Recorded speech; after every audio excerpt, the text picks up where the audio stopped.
Now, the classic serial, a dramatisation of one of the seminal novels of the 20th century. Set in 1922, this is a portrait of the Jazz Age in all its decadence and excess. One of the greatest books ever to be written on the fallibility of the American dream.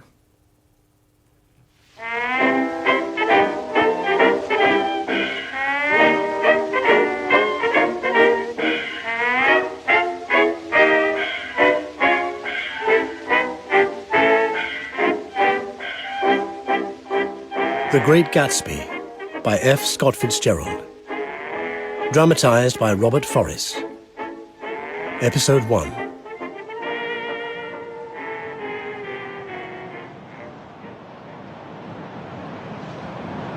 The doorbell chain moves gently. It is long and ornate, only brass, surely. And the heavy ball on the end makes it swing like a slow pendulum. Inside this house, I suppose one might call it American cheerful, Georgian palatial. Inside are two old friends I hardly know at all. French windows glow with the reflected gold of afternoon. The door, after half a minute, is opened by a butler. Daisy? Daisy, are you in here? She's not far away. Oh, hello, I'm Nick Carraway, a friend of Daisy and Tom. I was sure you must be. A cousin, is it? Not a close one. But close enough to be friends. Indeed. The butler directed me in here. I can tell you a secret about that butler. He used to be a silver polisher.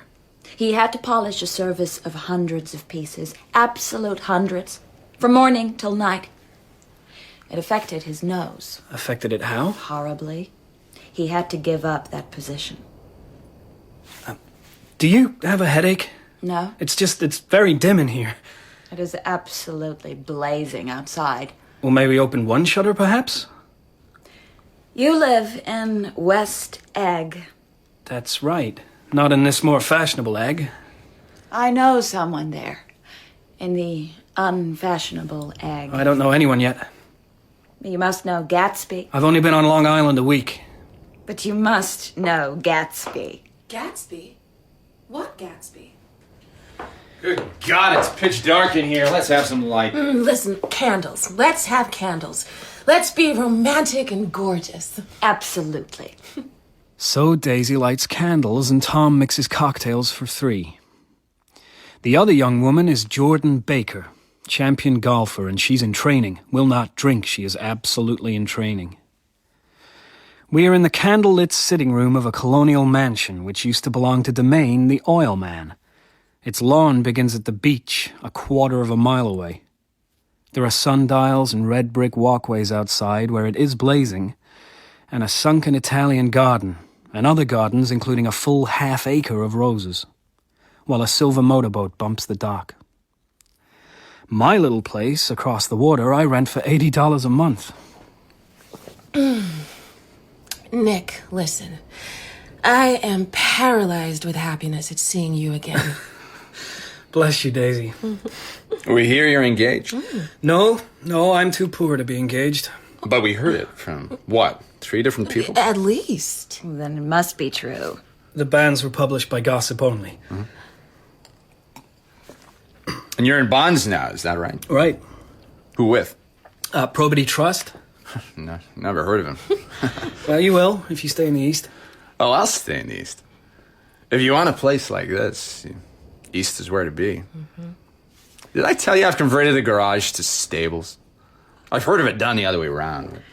And you're the absolute first, Tom, to do it the other way round. Jordan, you won't take a drink, but I swear the way you talk. Let's hope you spend more weekends with us, huh? A bit of home and family will be good for you. Jordan's only family, Nick, is one aunt, about 1,000 years old. Tom hasn't changed so very much since I knew him at Yale.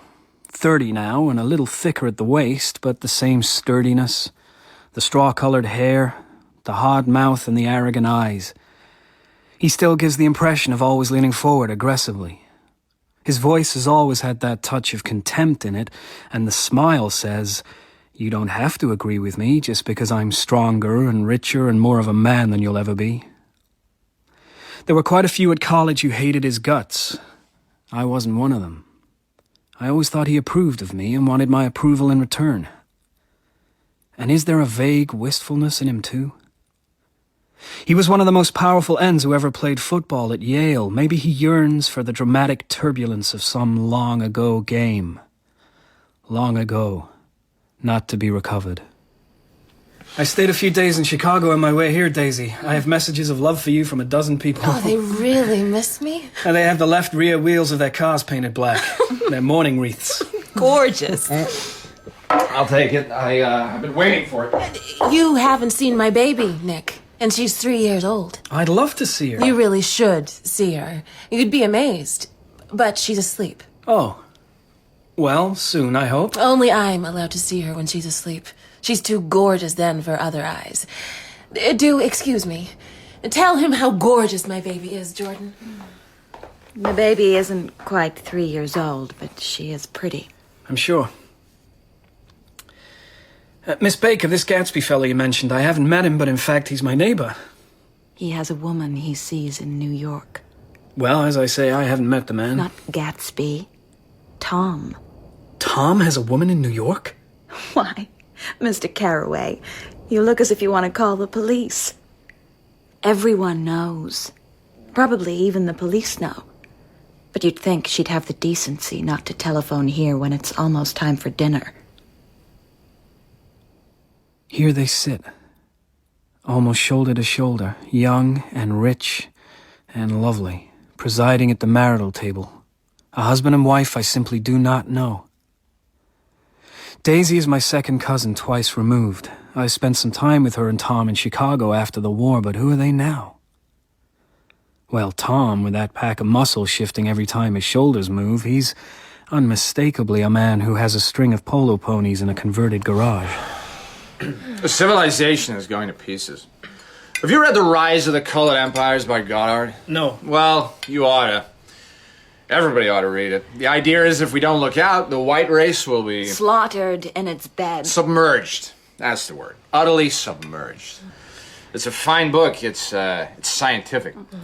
Claret after cocktails makes Tom profound. I've seen it before. Mock all you like, Jordan, but you can't deny it. The white race, we Nordics... I didn't know I was Nordic. The white race has produced all the things that go to make civilization. What things?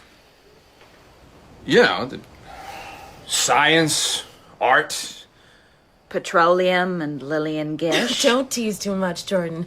My husband's a clever, big, hulking specimen. Hulking? What kind of word's that? Listen, I'm loving you being here, Nick. Thank you, I'm loving you back. You remind me of a rose. I'm not even faintly like a rose. Oh, but absolutely. The daisy and the rose. That's it. And listen, we should be in the garden. Come out with me now and hear the nightingale sing. He was right there on the lawn last night, singing away. I was sure it was a nightingale. He'd come over in the white star line. Maybe he's gone home on the Cunard line. Or he's been utterly submerged. You know, I haven't quite got my bearings here yet, but I think my place might be somewhere just across the water there. Maybe you could swim home tonight. Well, no doubt Tom can manage that, but I think I'll drive round. Oh, now that's a sad little look. I was wondering if we really know each other, Nick. Really, I mean. Why didn't you come to my wedding? You know why, I wasn't back from the war. Oh, of course.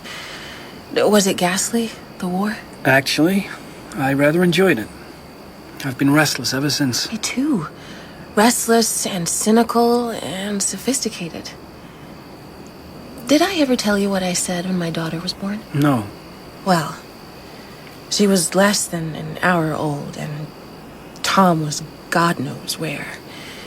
And I was weeping and weeping, abandoned and weeping. Then I looked at her and said, "All right, I'll be glad you're a girl, and I hope you'll be a fool. The best thing a girl like you can be," I said, "is a beautiful little fool in this world." Everything's terrible, Nick. Everything? I've seen everything. Done everything. Everywhere there is, I know. I'm sophisticated. God, I am so sophisticated, I might die of it. Back at West Egg, I sit on an ancient grass roller in the yard. The house to the right of my own eyesore, at least it's a small eyesore, is colossal. An imitation of a Hotel de Ville in Normandy. A tower on one side, spanking new under a thin beard of raw ivy. There's a marble swimming pool. There are 40 acres of lawn and garden. The mansion of Mr. J. Gatsby. The night is bright with the silver pepper of stars. Wings beat in the trees, and somewhere there are frogs full of life. And a man has emerged from the mansion's shadow. Is this Gatsby? Should I call to him? No. Because he is stretching out his arms in a curious way, toward the dark water of the Sound. The pose seems more, surely, than simply the easing of muscles. I could swear he's trembling. Although how can I know? He's 50 feet away and his face is hidden. I look seaward and there is nothing except a single green light. Minute, far away, maybe on the end of a dock. I look for Gatsby again, he's vanished. I am alone in the unquiet darkness. So what takes you up to New York on a Sunday? You work bonds of the weekend? I might do some reading. I've a lot to learn about the business. I thought maybe you were meeting Jordan. Miss Baker? No. She took to you, no doubt about it. Absolutely? She's a good girl, Nick. She's from Louisville. You know Daisy's hometown? They were girls together. And now she's a golf champion. Well, you'll know the story, of course. What story? The bad lie, so to speak. Well, the gossip was she moved her ball from a bad lie in a semi-final, or dropped a new ball. She went on to win that match in the final, and the gossip died down. Point is, she'd have won anyway, even if she didn't cheat a little. And when it comes to men, she's straight and discreet. I know people say I'm not. Straight? Discreet. You know, I take my girl to good restaurants and bars. Of course I do. But that's where the good, respectable people are. Indiscreet, they say. They resent it. As if I wasn't just as respectable. Tom, are you? What? It's a Sunday lunchtime, Nick. I had a couple of cocktails. I wonder how long we'll have to wait for barges today. Can you see how many? Several, I think. We'll have time to study the landscape. The wilderness. See the garage coming up on the right? Repairs. Cars bought and sold. George B. Wilson. That man is so dumb he doesn't know he's alive. The wilderness. The Valley of Ashes. A fantastic farm where ashes grow like wheat into ridges and hills and grotesque gardens. Ashes take the form of houses and chimneys and rising smoke. Ash-gray men move dimly through the powdery air. With leaden spades they stir up the clouds. Above the grey land, the eyes of Dr. T.J. Eckelberg are blue and gigantic, retinas 1 yard high. They look out from a pair of enormous yellow spectacles. Some commercial wag of an oculist set them there to fatten his practice. He's long gone, but his eyes, dimmed a little by many paintless days under sun and rain, brood on over the dumping ground. On the edge of the wasteland is a small block of yellow brick, a compact main street, one shop for rent, an all-night restaurant, and George B. Wilson. That really is a filthy little river. Come on. Where are you going? We're getting off. Why? Sunday afternoon, Nick. No time for reading. There's someone I want you to meet. Wilson. Oh, hello, Mr. Buchanan. Hello, Wilson. How's business? I can't complain. Who'd listen, eh? Ain't that the truth? So you here to talk to me about selling me that car of yours? Well, not just yet. My man's working on it. He must work pretty slow. Isn't that what you told me last week? Not slow, Wilson. Meticulous. But if you're getting impatient, I can sell it somewhere else. No. I didn't mean that. Merely asking. I can wait. Good afternoon, Mrs. Wilson. Mr. Buchanan, get some chairs, why don't you? Sure thing, Myrtle. Nobody said they was planning on sitting down. This is an old friend of mine, Nick Carraway. Nice to meet you, Nick. Hello, Mrs. Get on Wilson. the next train to New York. I want to see you. Myrtle Wilson, middle 30s. Slightly stout, but its flesh carried with sensuous ease. No gleam of beauty in her face, but there is vitality. One knows there are nerves in her body that smolder. She wets her lips. Tom's girl. The woman he sees in New York. I have some things to get. What things? Cold cream, perfume, a few magazines. Town tattle, I suppose. Of course. And a movie one. And a dog. A dog? Don't you think it'd be nice to have a dog about the place? No, I don't. We have the sweetest little apartment on Fifth Avenue, Nick. You'll love it. I'm sure it's especially nice, but I'll leave you here. But no. Don't hurt my girl's feelings. I'll call my sister. She's said to be lovely by people who know. And we'll have the McKees come up. We'll have a sweet little party. Now, I think we have just about everything we need. There are snacks and candy on the table there. We have more than enough whiskey. Well, we'll see about that. My sister's as bald as she is pretty, Nick. We have ice, we have cigarettes, we have the charming neighbors, Mr. and Mrs. McKee. On behalf of my wife and myself... Chester. We have afternoon and evening to spend. So, all we need now, for the final sweetness, is jazz.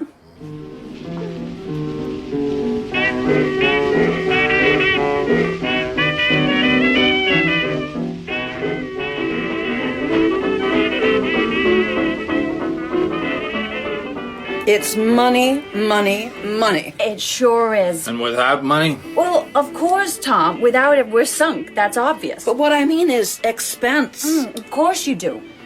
I had a man up here last month to check my feet. When he gave me the bill, you'd have thought he'd had my appendicitis out. Why can't people look after their own feet? And if there's something needs a Who looks after professional- Daisy's feet?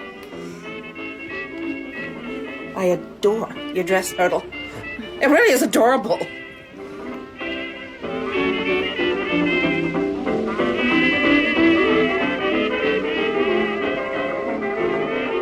Do you like Europe? I like parts of it. What about Monte Carlo? I've never been there, but I think I might like it. Oh, don't be too sure. I just got back 2 months ago. We had $1,200, me and another girl. Well, over $1,200. We got gypped out the lot 3 days flat. But like you say, Nick, parts of Europe are nice. When they get married, that's where Tom and Myrtle should go. Somewhere in Europe, that's nice. You think they'll get married? Well, she can't stand Wilson. I heard that, Sister Catherine, and it's not true. You can't stand him. I hate this son of a bitch.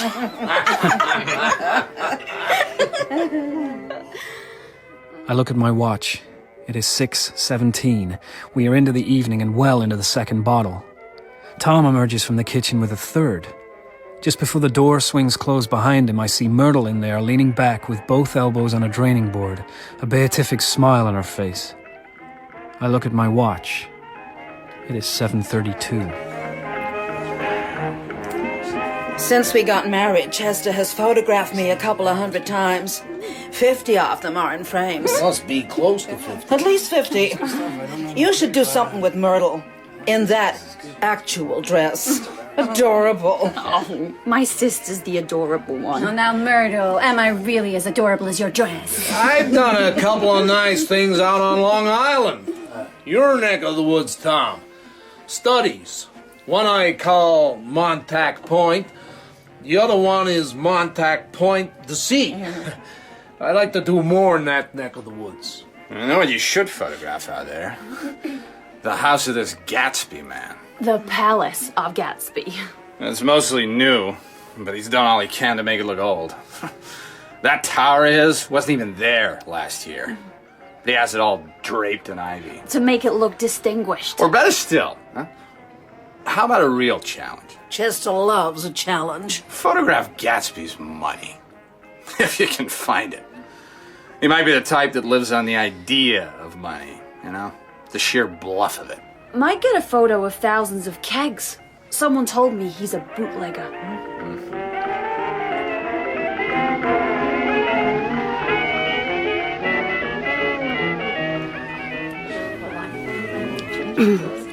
You live on Long Island? West Egg. I was at a party there once, at the Palace of Gatsby. Oh, it's right next door to mine. You have a palace, too? Oh, yeah. $80 a month. Oh.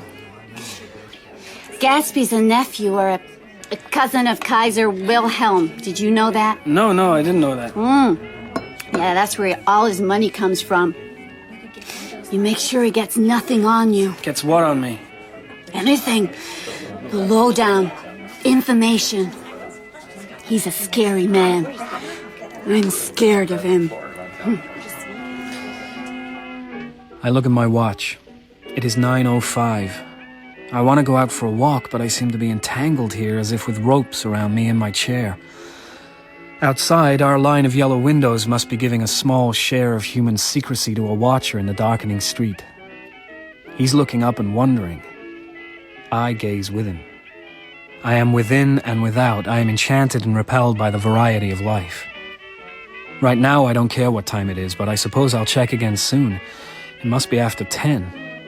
It might even be closer to 11.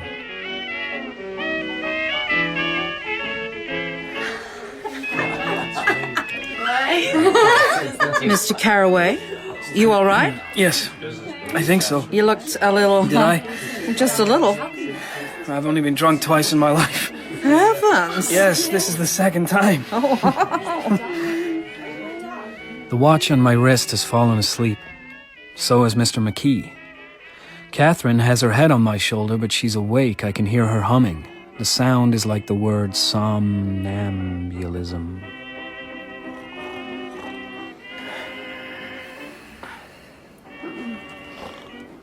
Nick, what are you doing?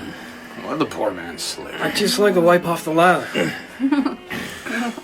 What lather? On his cheek, dried lather. It's been bothering me all afternoon. All night. I'll do it gently. I almost missed that man, you know. I almost married a Jew. He'd been after me for years. If I hadn't met Chester, I might have given in and married a Jew. But you didn't. That's the difference. What difference? I did marry him. You didn't marry a Jew. No, she married George. Why did you, Myrtle? Were you crazy about him? The only crazy I was is when I married him. I've been living over that garage for 11 years.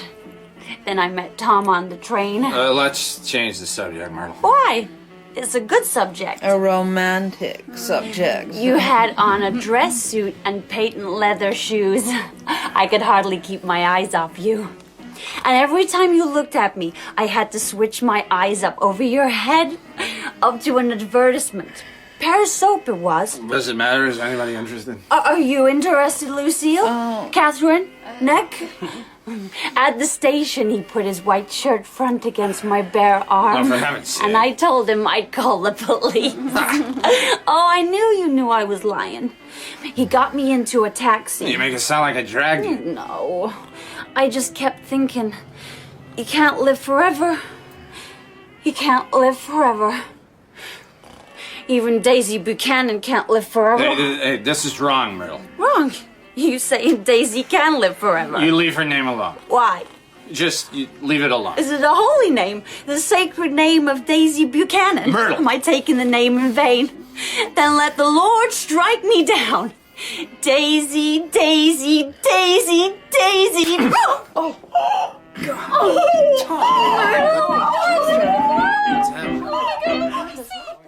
Now there will be bloody towels on the bathroom floor. There will be a woman's wails of pain and other women's voices scolding and consoling. But I'm far away from all that. I'm in the cold lower level of Pennsylvania Station with the Morning Tribune on my knees. I'm waiting for the 4 o'clock train. I look at my watch. Not long now. I wondered if you might be here, as you live next door. Next door, Miss Baker, is another world. When did you finally meet Gatsby? I haven't met him. But I was actually invited by an actual chauffeur. He brought a note across this morning. The honor would be entirely his if I would attend his little party. Signed J. Gatsby in a majestic hand. His little parties are majestic, too. I watched the preparations. An entire battalion of caterers arrived last night. Hundreds of feet of canvas, thousands of coloured lights, yard after yard of buffet tables, and a quite amazing number of lemons and oranges. Then at 6 this evening, the cars started to arrive. They're already 5 deep in the drive, and the night is absolutely young. Let us begin. I'm through training for tonight. The drinks are this way.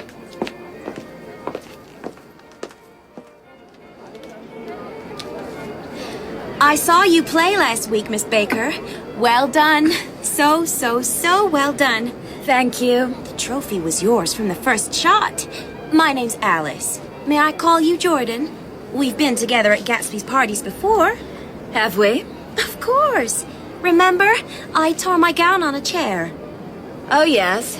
Well, let me tell you, Gatsby made sure he found out my name and address, and within a few days, I got a package from Croyors with a beautiful new gown in it.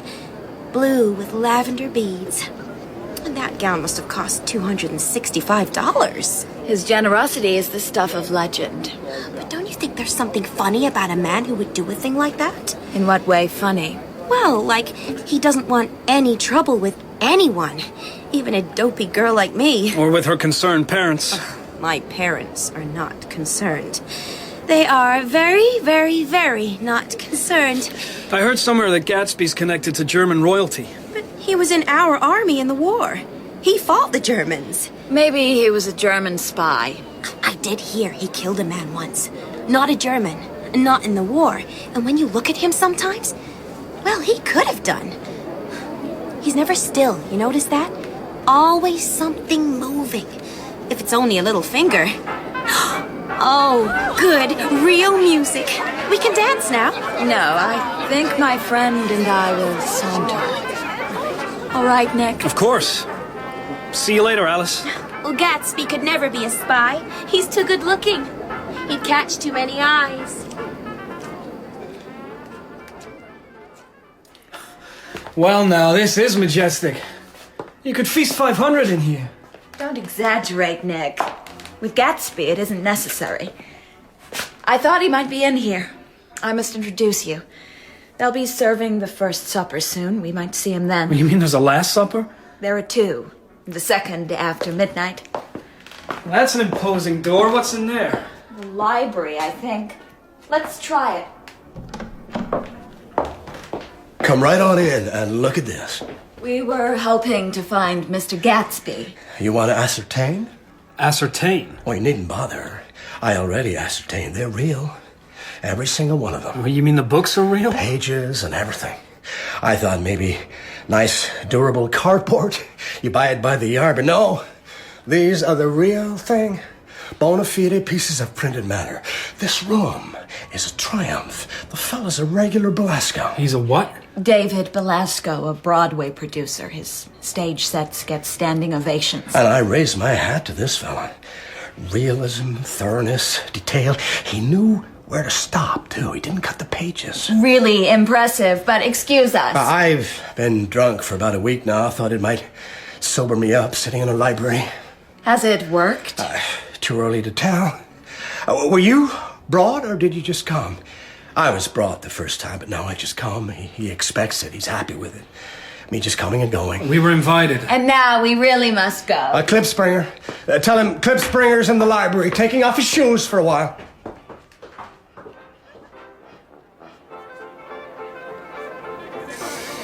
And now they're trying to put it about that it's Negro music. I won't have that. Oh, they play it. I know, they play it, and some of them play it well. But you know when they get really wild and fast, and they call it hot, and they call it bold, and they call it innovative? Innovative? Well, it's not. They're just getting lost. They're making mistakes. And they did not invent it. I mean, they don't invent. Never have. Oh, you see that man? That man's in Hollywood. I must have a word with that man. See you later, lovers. I'm going inside for a sandwich. You want one? No, thanks. Will you suffer alone? If I feel lonely, I'll smile broadly. Companions will flock. Or look absolutely sad. That works too.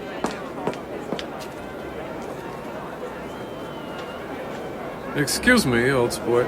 Hello? I may be wrong, but were you in the 1st Division during the war? Yes, I was in the 28th Infantry. I'm not wrong. I was sure I'd seen you somewhere before. I was in the 16th until June 18, France. The Argonne Forest. Chateau Thierry. It was a fiery time. Huh.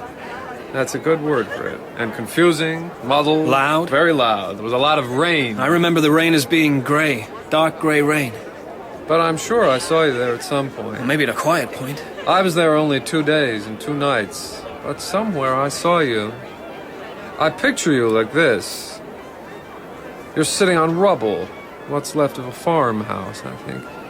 And are you drinking straight from a bottle of red wine? That may well have been me. That may well have been the day I got drunk for the first time in my life. I did my very best to die in that war. But listen, we'll talk more about all that another time. You know what I just bought? What? A hydroplane. It's like a really super speedy motorboat that takes off into the air. I plan to try it out in the morning. Want to try it with me, old sport? I'm not sure how fast I might feel like moving after tonight. And as for up in the air... Well, we won't go too high, and we can stay near the shore along the Sound. Well. Having a gay time now? Much better. But I still haven't met our host. Although I think I might have seen him one night. I live just next door. You're Daisy Buchanan's cousin. That's right. I'm Gatsby.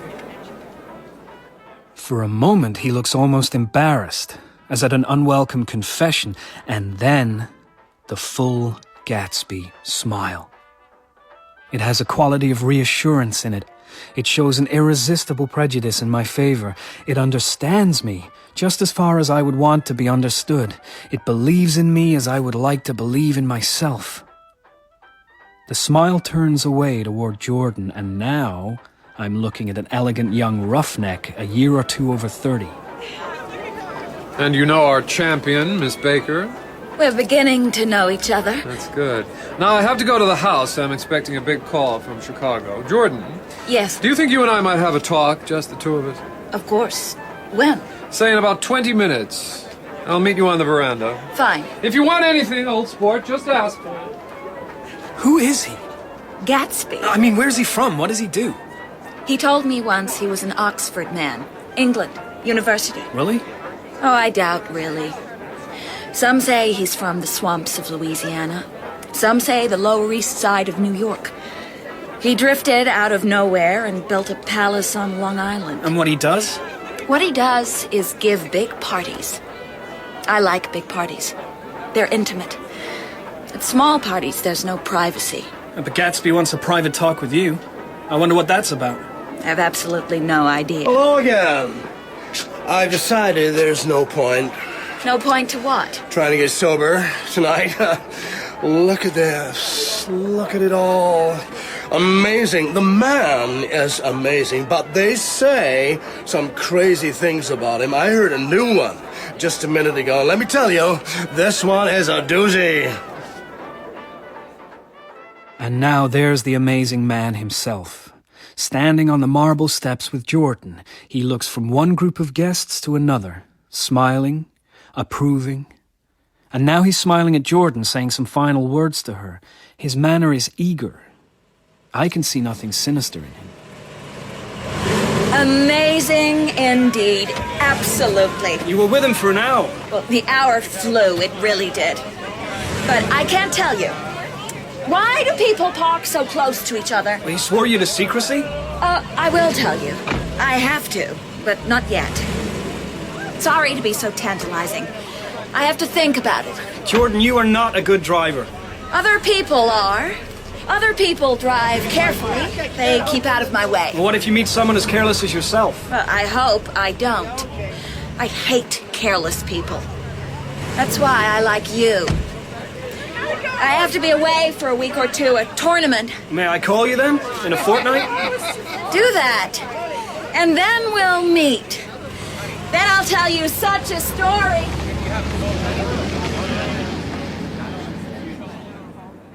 On my way across the lawn toward home, I glance back once. A wafer of moon shines over Gatsby's house.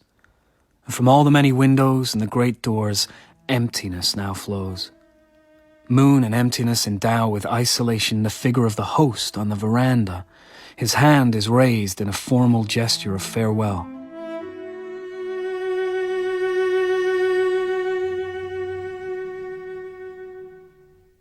A fortnight later, that figure is standing on the running board of his gorgeous, creamy, green upholstered, bright with nickel car, which is parked in my rocky driveway. His fingers are drumming on the door, but then he is never still. Always a tapping foot or a hand impatiently opening and closing. She's pretty, isn't she, old sport? She is indeed. Must be like driving in a kind of green leather conservatory. Lots of glass, yes, and all sparkling clean. Your staff are meticulous. No, I polish them all myself. I really like the sound of polishing. You're going into New York today? Yes, I'm meeting Miss Baker. Good, so let's ride up together. Oh, but I'm not meeting Jordan until this afternoon. Have lunch with me first. There are a few things I'd like you to know.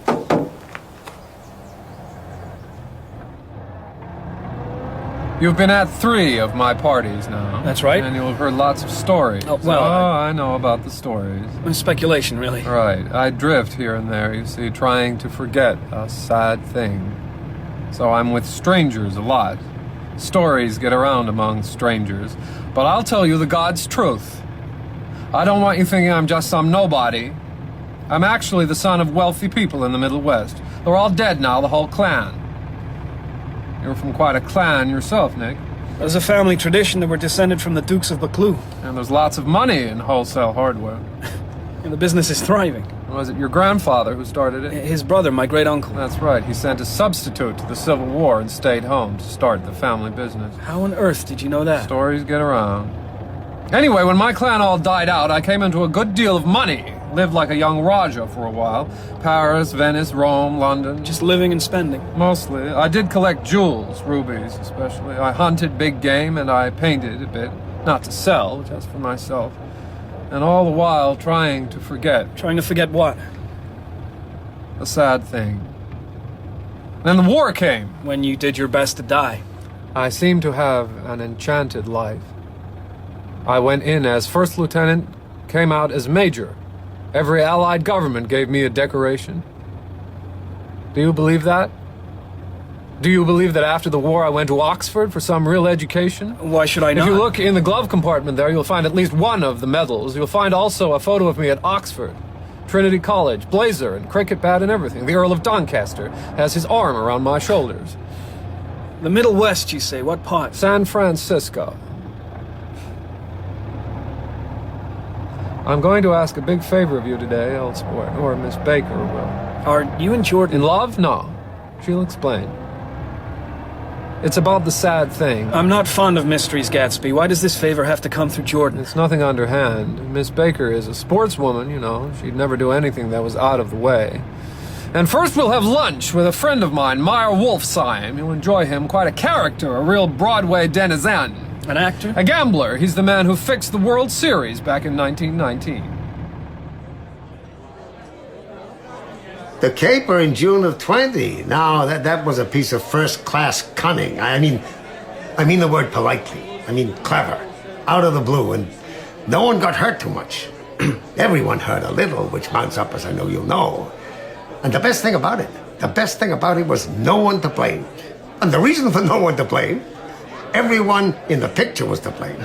They're all over and around each other, looking for an explanation, looking for the motive, looking for a diagram of how this damn thing was worked and who the hell was to blame. Then they stop.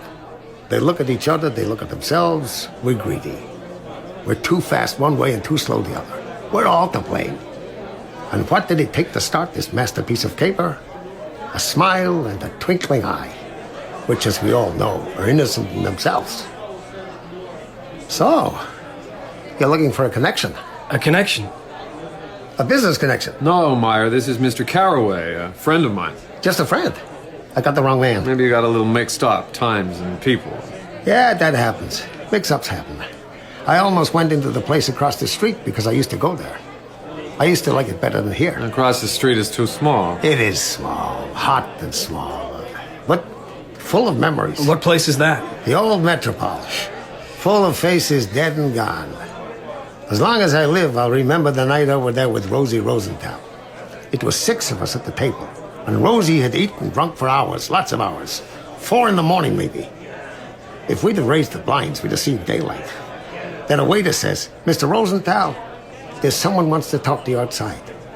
Rosie, I says, let the bastard come in here if he wants you. I had him by the arm when I said it. He looks me in the eye. He had a sharp look, had Rosie. I see that look of his a lot, even these days. So did he stay? Of course not. Don't let the waiter take my coffee, he says. And out he goes. Gives me the look one more time in the door. Soon as he's out that door, they shoot him 6 times in his full belly. 4 of them. Electrocuted. 5. Remember Becker. That's right. You see this man here, Mr. Faraday? Caraway. Pardon me. This man here is as fine a fellow as all over town. Handsome to look at and a perfect gentleman. Mr. J. Gatsby. The fine and handsome gentleman with brains to spare. Oh, you flatter me, man. Don't deal in that stuff. It's all true. Made his acquaintance just after the war, and I knew right then, here's a discovery. Here's a man of breeding and talent. Here's a man an empire might grow around. I see you looking at my cuff buttons. Ivory? Human molars. The finest specimens. Let's have another round of highballs. And a fruit juice for you, Jay. Thanks, but I really should be going. Mr. Caraway is to take tea with a young lady. You treat a good boy. You always got to be careful and kind with the women. Excellent advice. Nice to meet you. I'll talk to you later, Gatsby. Sooner, I hope, old sport. Hey, Nick! What are you doing here? Tom, hello. I was having lunch. Never seen you in here before. I've never been here before. Is Daisy with you, or is... business people only. You alone? I came with Gatsby. He's over there with the little Jewish fellow with the big head. I see the Jew. Oh, but Gatsby was... Disappeared on you, has he? I'm told he's good at that.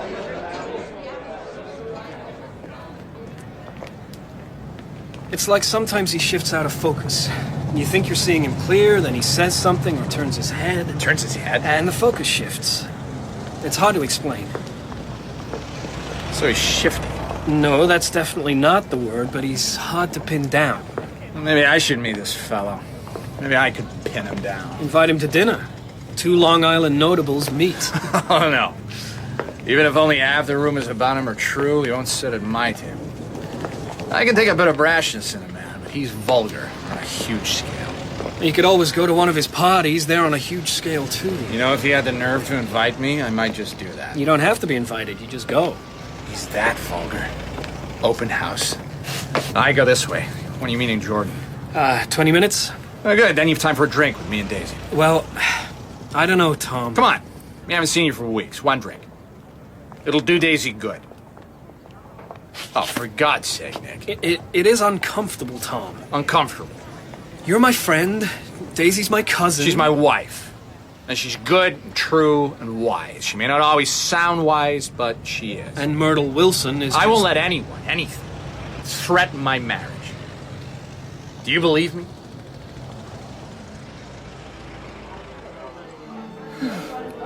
You know, I think I might just stop. Stop what? Shopping. Daisy would waste away. That's just what I'm doing. You look in the best of health. Oh, skin deep, darling. I know my skin is glowing. I know my hair shines and my eyes gleam.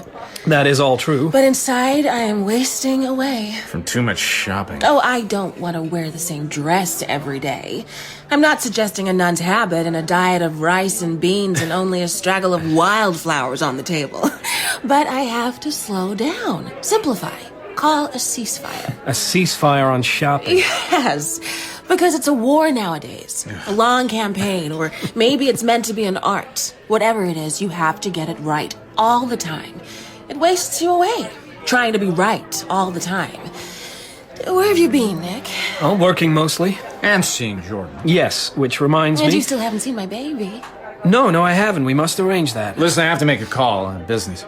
From a public phone? Of course not. Harding will let me use his office. Harding's the manager here. Right. It's important, but it shouldn't take long. Keep Daisy company till I get back. So, Nick, keep me company. Always a delight. Delight has wasted away. Oh, Daisy, you're too fond of that phrase. It's not just a phrase. You know that place you pass coming into town? The ash heaps, the wilderness, all those clouds of dust and dirt. Of course I know. Well, that's what wasted away really looks like. And feels like. Miles of ashes and a vacant store and a sloppy place to eat, and George B. Wilson and more miles of ash. Daisy. It used to be a garden, you know. The Garden of Eden. Oh, much more exciting than that. And much lovelier. You could have so much fun there. Fun. So much you could risk your life. Risk your very soul. And it was still lovely, still exciting, still fun. The serpent was like an angel. He was an angel. He was? Satan, Lucifer, he was a fallen angel. Oh, you always knew the best stories, Nick.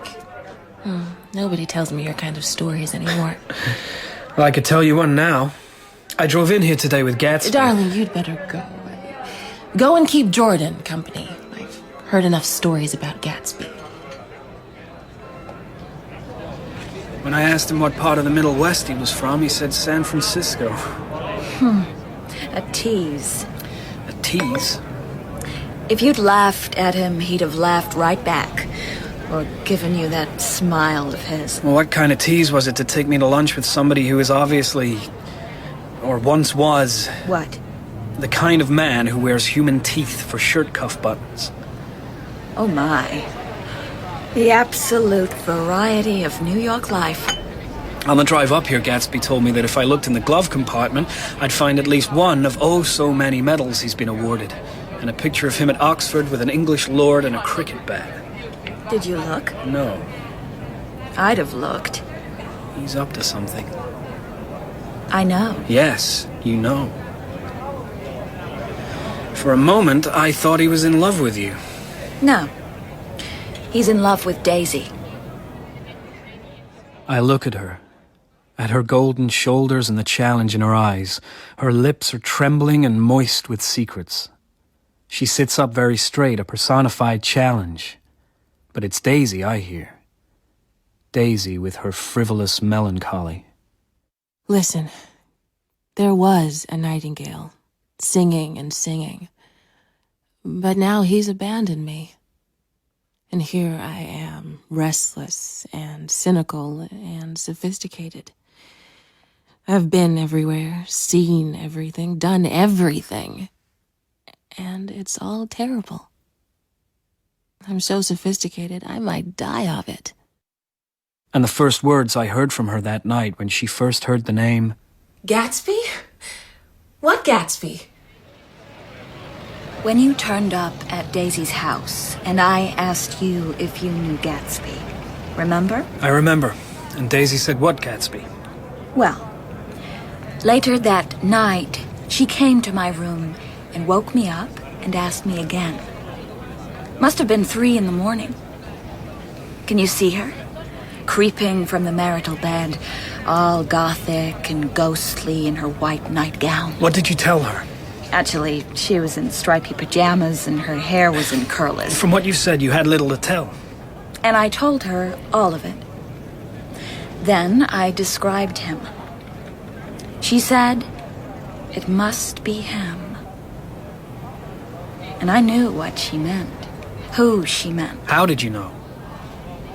Because I'd seen them together years ago in Louisville. Back then, 1917, Daisy was the most popular girl in town, by far. She always dressed in white, and she had a little white roadster. I absolutely adored that car. I was only 16. Daisy was 2 years older, and I was proud. Can you imagine me proud of such a thing? That such a grown-up beauty treated me like a friend. You know, almost a friend. I was passing her house one morning, and her roadster was parked at the curb. Daisy was sitting in it with a young lieutenant I'd never seen before. She dated other officers, lots of them. Camp Taylor's not far from Louisville. But this one was different. Different how? The way he looked at her. Oh, I'd seen men gaze at her before, all lovelorn and dizzy and devoted as puppies, hungry puppies, dangerous dogs. But this look was different. This man was amazed, engrossed. Here's a word. Enraptured.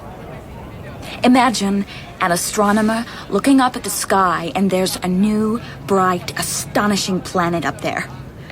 Oh my. Do I sound 16 again? Did she introduce you to him? I think she said his name. But then she talked about the Red Cross and bandages. We were both doing volunteer work. And she talked about another girl my age who'd got herself into some really embarrassing trouble. Gatsby never even glanced my way. I'm sure he didn't. I know he never took his eyes off Daisy. I didn't see him again for over 4 years. On Long Island, in his mansion? Yes. But even after I'd met him there, I didn't realize it was the same man. When he asked to talk to you at his party, was that about Daisy? I'll come back to Gatsby. Let me tell you a little more about Daisy. There was a story, it may even be true, that a few months after I'd seen her with Gatsby, her mother found her one winter night, all wild and weeping and packing a bag. The story was she was running away to New York to join a soldier who was being sent overseas. The story also says she never again dated another soldier. Then, in June of 19, she married Tom Buchanan, all pomp and circumstance.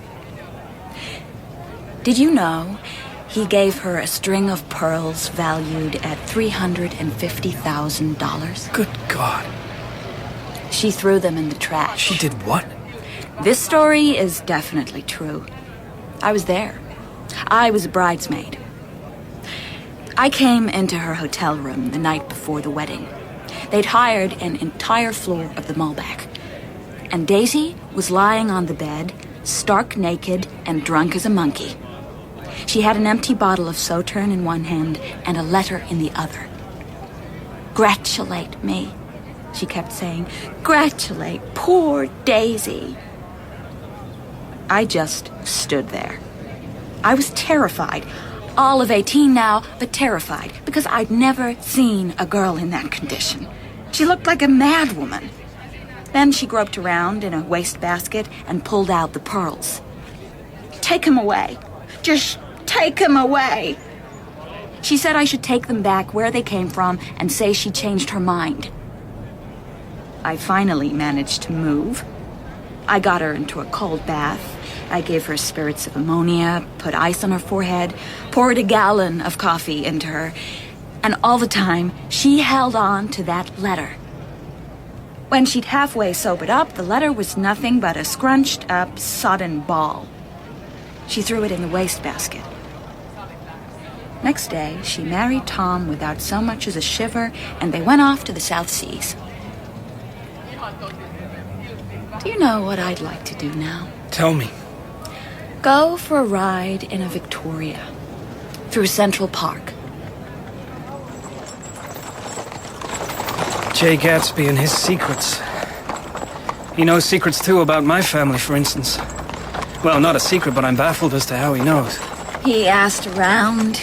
He has connections. Yes, business connections. When he talked to you that night, it was about Daisy, about his feelings for her now. Yes.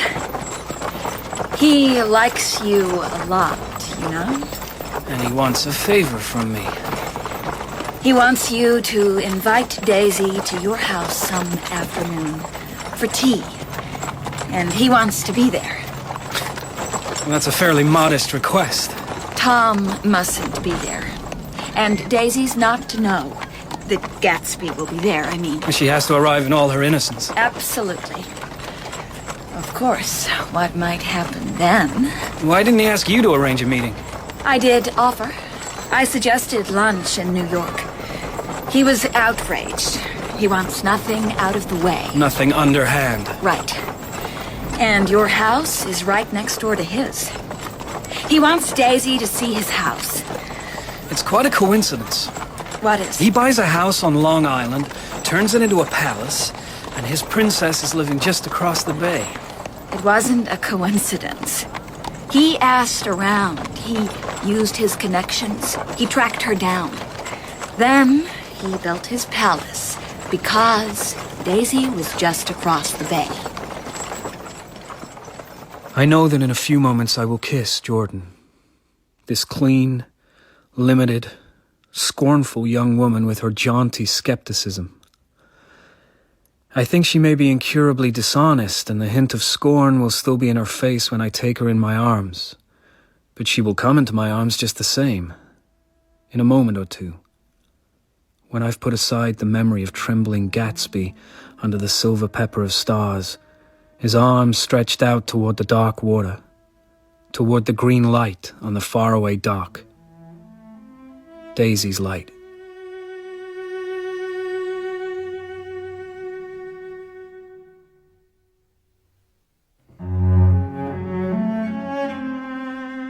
In The Great Gatsby by F. Scott Fitzgerald, Nick was played by Brian Dick, Gatsby by Andrew Scott, Daisy by Pippa Bennett Warner, Jordan by Melody Grove, Tom by Andrew Buchan, Wolfsheim by Carl Johnson, Klipspringer by Sam Dale, Wilson by Gerard McDermott, Myrtle by Susie Riddell, Catherine by Tracy Wiles, Chester by Patrick Brennan, Lucille by Christine Absalom, and Alice by Amaka Okafor. The Great Gatsby was dramatized by Robert Forrest and directed by Gaynor McFarlane.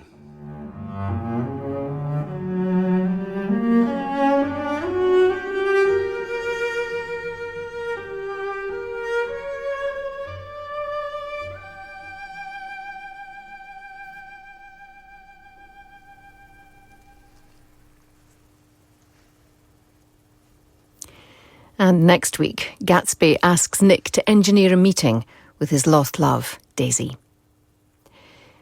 Now on Radio 4, the classic serial, a dramatisation of one of the great novels of the 20th century. Nick Carraway has been asked to invite his cousin Daisy to tea.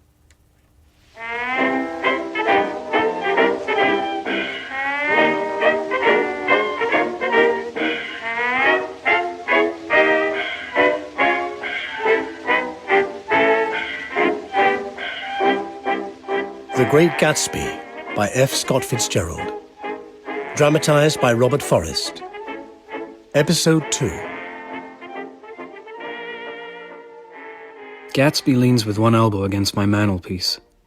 He's wearing a white flannel suit, a silver shirt, and a golden tie. The pose is a strained counterfeit of ease. A cream-colored shoe taps rapidly on the hearth. There are dark signs of sleeplessness beneath his eyes. Have you got everything you need? What might I need? In the way of tea, I mean. It's all ready. I have lemon cakes from the delicatessen, 12 of them. Do you think the rain will stop? One of the papers said it would. The Journal, I think. Of course, you can't really trust the Journal. I hope you don't mind me having your grass cut. Not at all, thank you. I've been meaning to say, old sport, you're selling bonds, that's right? Trying to. Well, here's the thing. I carry on a little business on the side, a sideline I thought you might be interested in. It wouldn't take up much of your time, and you could pick up a nice bit of money. It's a confidential kind of thing. You wouldn't have to deal with Wolfsheim. I'm much obliged, but my hands are full right now. Understood. Well, I suppose I'll go home. Home? Nobody's coming to tea. It's too late. It's just 2 minutes to 4. That must be her. Relax. Pour a drink if you like.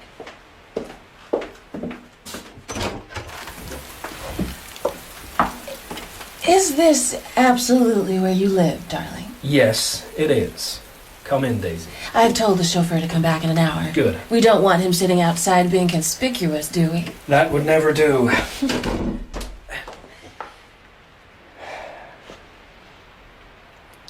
So, Nick, listen. Are you in love with me? No. You don't want us to become kissing cousins? No. Then why was I not to bring Tom? Who is Tom, by the way? And why are we here alone? I really do not know. Excuse me, sorry. Oh, no. Such mysterious fun. For God's sake, Gatsby, what is this? Some kind of farce? I hope not. You vanish, you reappear, and you're soaked. She's here? Of course she's here. Come through. Here at last, Daisy, my other guest, Mr. Gatsby.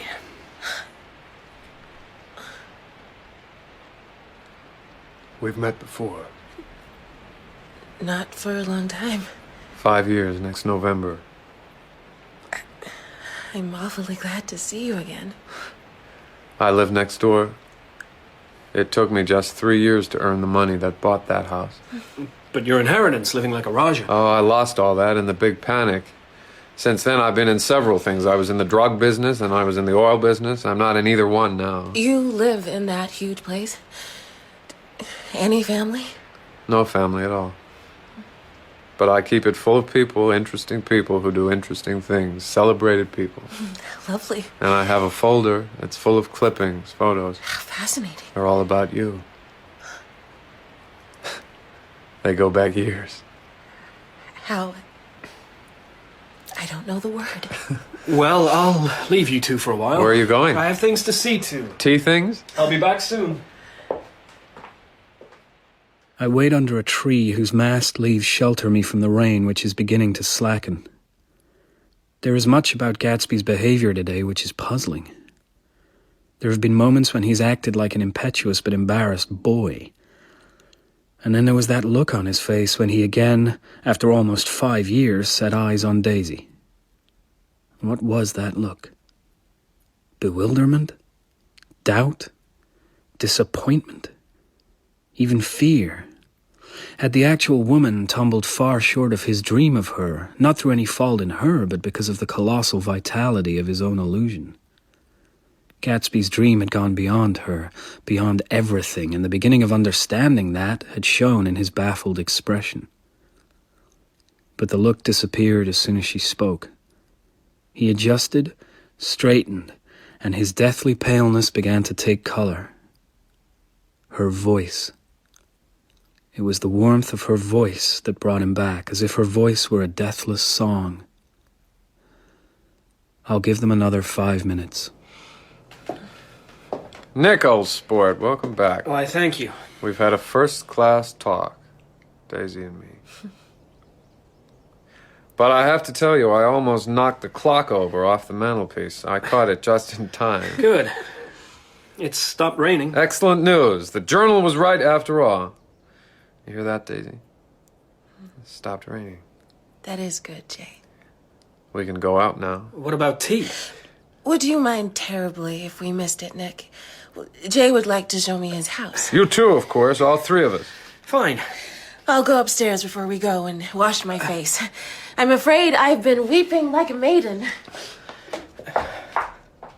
You all right, old sport? My bathroom. She'll see my towels. The tour begins with the gardens, in the fragrances of jonquil and hawthorn and plum blossom and kiss me at the gate. Daisy could not climb the marble steps more daintily if she were wearing glass slippers. Inside, I follow her and Gatsby through the Marie Antoinette music room, the Restoration Salon, the Merton College Library, then upstairs through period bedrooms and gilded bathrooms and a pool room and a gym, and finally into Gatsby's own apartment. He must, of course, be revaluing all his possessions as he imagines they appear to Daisy's lovely and much-loved eyes.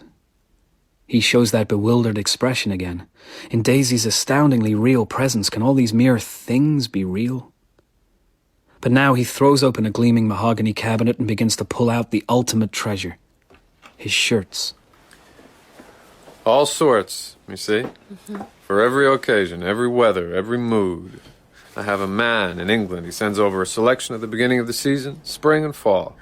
Linen, silk, fine flannel. You see? I do see. Stripes and scrolls and plaids, coral, apple green, bottle green. New leaf green? Yes. That's exactly it, old sport. New leaf green, blue, lavender, orange, yellow, lots of monograms. Oh, you like that one? It's beautiful. It smells of... What, Daisy? Like its color? Lavender? Daisy.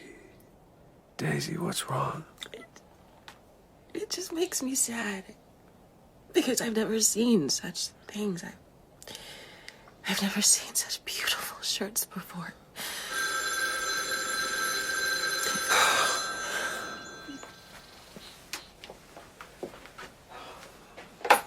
Yes?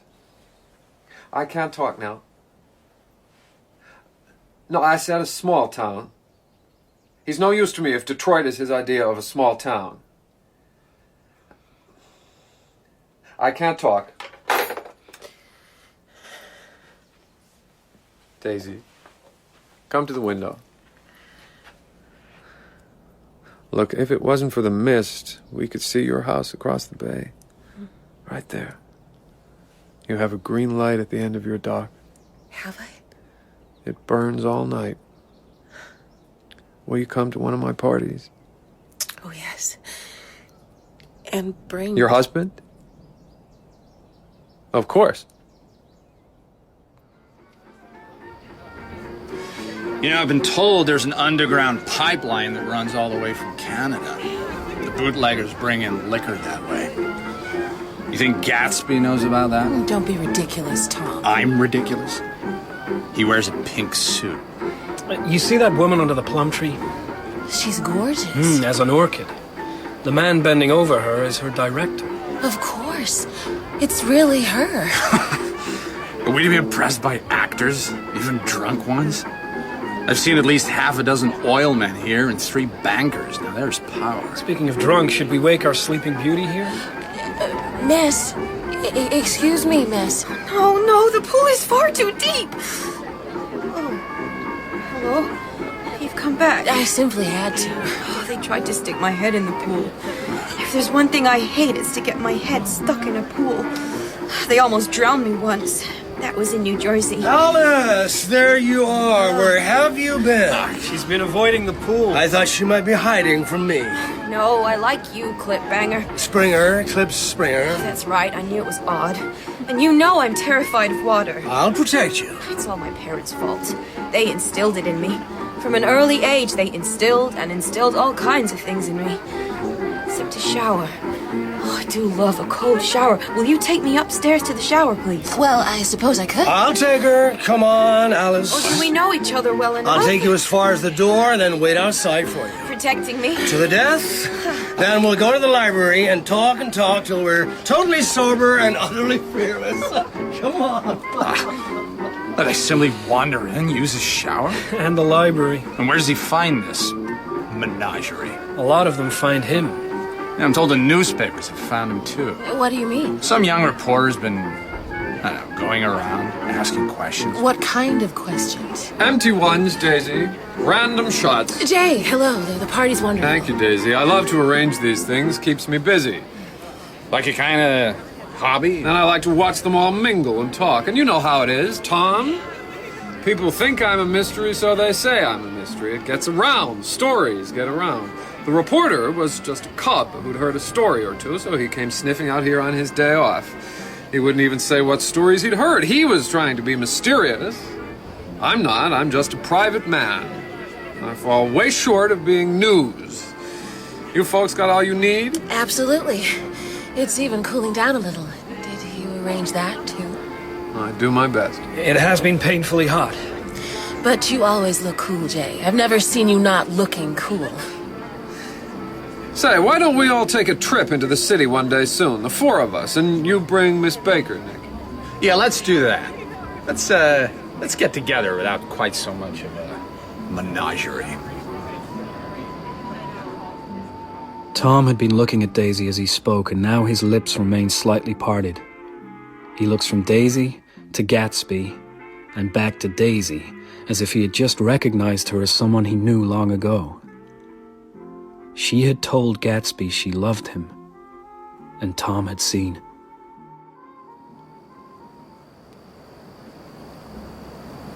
She didn't have a good time. Of course she did. I don't think she understands. Understands what? She used to understand. We'd sit for hours. I wouldn't ask too much of her. I'm going to fix everything just the way it was before. She'll see. You can't repeat the past. You can't repeat the past? Why, of course you can. He is gazing off into the dusk. I gaze with him. And what do we see? Beyond dusky trees and years, the blocks of a sidewalk in Louisville. Blocks that made a ladder which mounted to a secret place above the trees.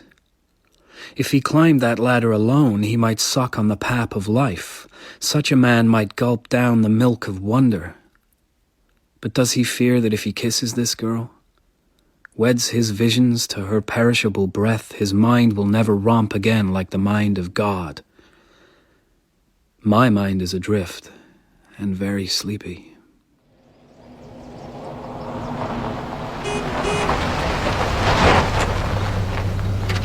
Well, now, Gatsby, that is quite a vehicle. It's gorgeous. Why, thank you.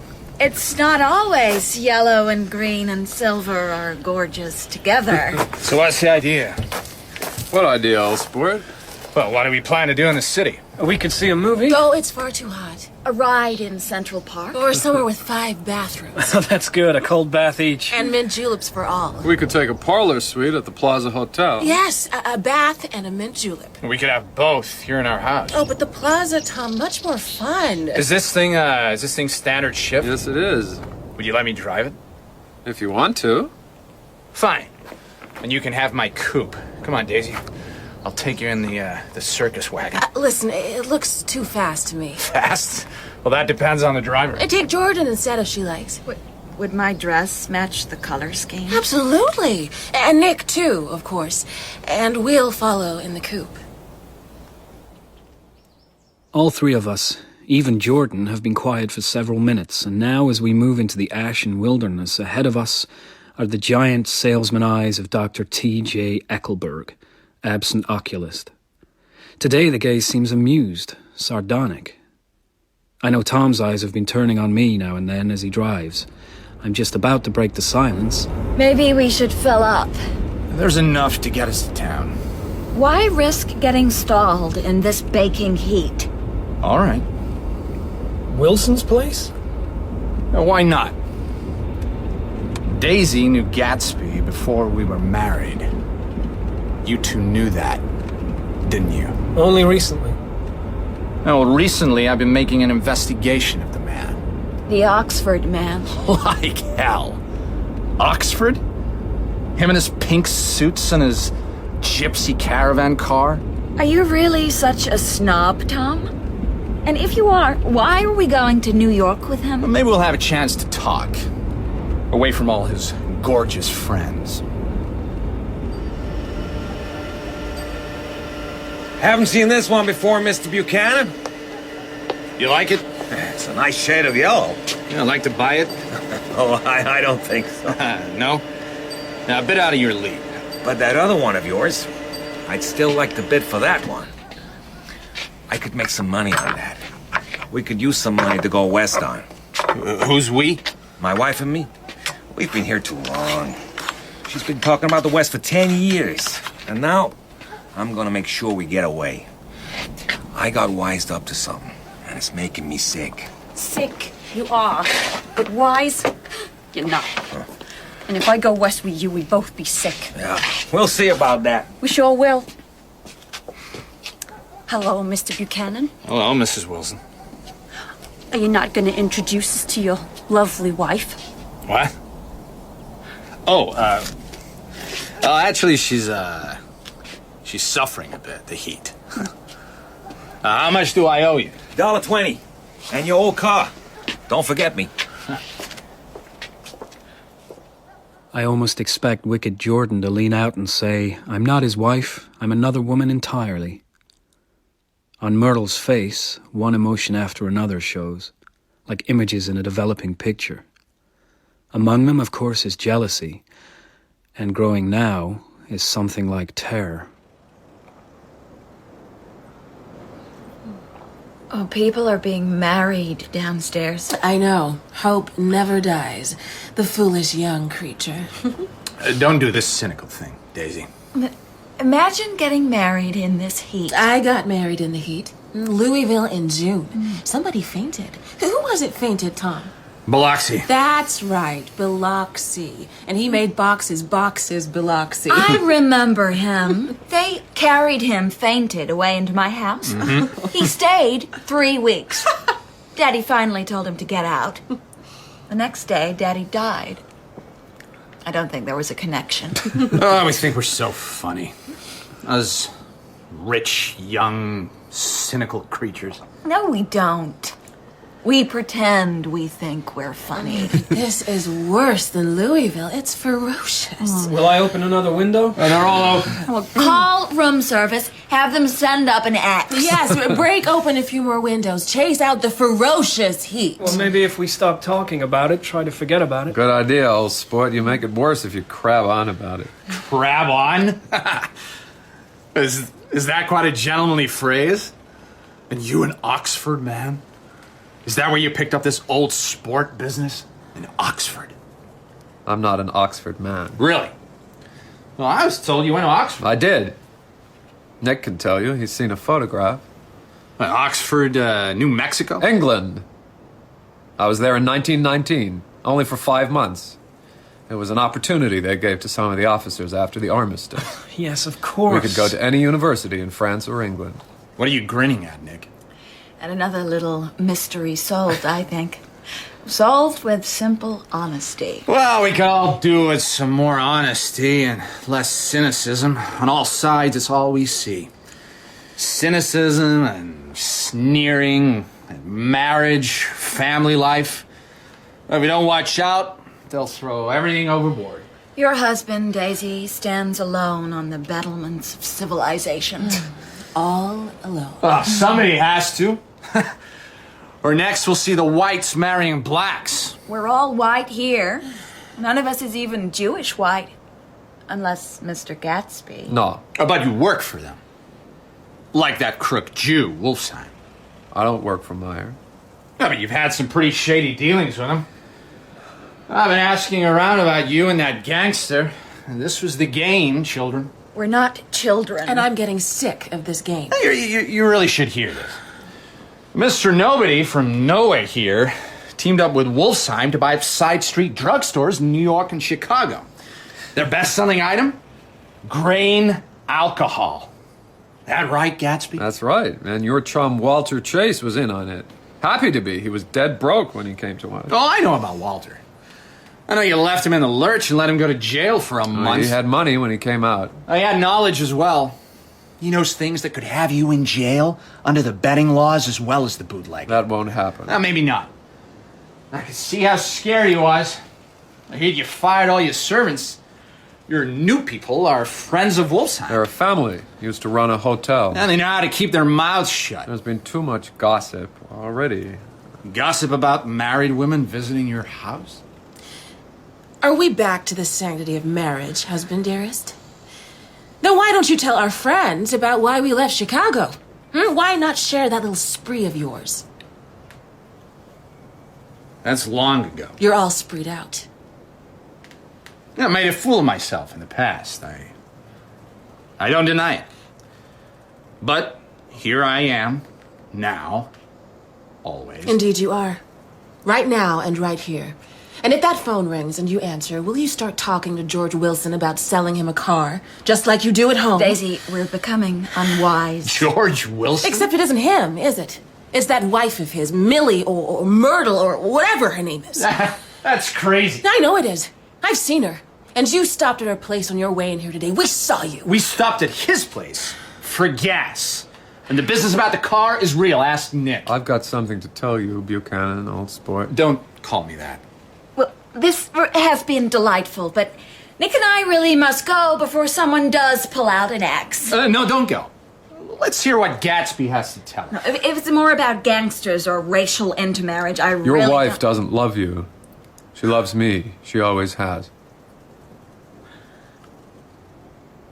Well, that was worth staying for. Do you love me, Daisy? Yes. Will you leave him to be with me? Yes, I will. Because you don't love him. I don't. You never loved him. You have to tell him. It's always been me. It's always been you. May I ask my wife a question? Daisy, did you love me in Hawaii? When I carried you down that mountainside to the hotel? to keep your shoes dry. Did you love me then? And what about the next morning, that long, long sunrise? Another question. During the last 5 years, did you even know this man was alive? How did you meet him anyway? Did he bring groceries to the back door? Oh, don't be... No, because another thing I find out is that 5 years ago, he was penniless. Oh, look at her face, Gatsby. Let me talk to you alone. Even alone. Jay, I can't.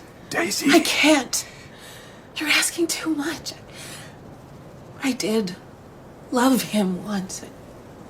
I loved you too. You loved me too? Jay, I love you now. Only you. Isn't that enough? Of course it's not. Because he wants it all. That's the hoodlum way. Well, he can't have it all.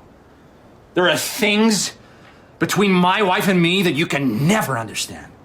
Things I can never forget, and neither can she. And we have a child. So I've been told. I've never seen it. What? Well, have you seen it, Nick? Well, no, Gatsby, I haven't, but... He's insane. Gatsby. This is over. But my investigating you is not. There was something else on Walter Chase's mind. Something worse than gambling or bootlegging. Something he wouldn't even tell me because he was too afraid. And what might that be, old sport? I told you not to call me that. Something to do with killing, was it? I know they say I killed a man. Like they say I'm von Hindenburg's nephew, or I'm second cousin to the devil. Well, I have killed a man. I've killed a lot. Jay, stop. In France, I took what was left of my battalion, just a few ragged and tired men up against I don't know how many. I do know this. When our infantry finally got there, they found the insignia of 3 German divisions among the dead. Piles of the dead. Every Allied government gave me a medal. And Nick can back me up on that one, too. He's seen them, at least one of them. Daisy, I may not have always told you the truth, the absolute truth. At the start, maybe I let you believe some things. Jay, please. I didn't lie! I just let you believe that I was the same as you. From the same level as you. When in fact I was penniless. And before I went to France, I told you that. Didn't I? Told you I was poor. Yes. I told you. Please stop. I told you everything that mattered. Stop now, Jay. I didn't try to hide my past. When I found you, it was like I had no past. Do you understand? Yes. But I can't take this anymore. Daisy. Tom, please. I want to go home. All right. The two of you start on. The two of us? Go in his car. No, I won't drive it again. But don't worry, he won't bother you. Tom, what are you doing? Is this some kind of game? The game is over. And even he can read that look on your face. He knows it's over. That right, Gatsby? Presumption all done. Sad flirtation over. Go on now. Both of you.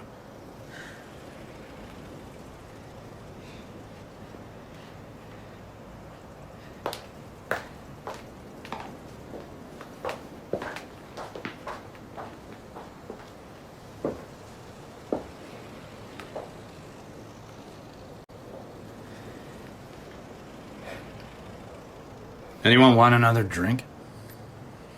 I may never look at another mint julep again. Nick? No. Did you notice? Gatsby didn't drink. I don't think I've ever seen him take anything stronger than iced water or tea. Don't look so glum, Nick. Daisy will be fine. No, it's not that. I just remembered this is my birthday. Right here in this room, I turned 30. 30. The promise of a thinning list of single men to know. A thinning briefcase of enthusiasm. Thinning hair.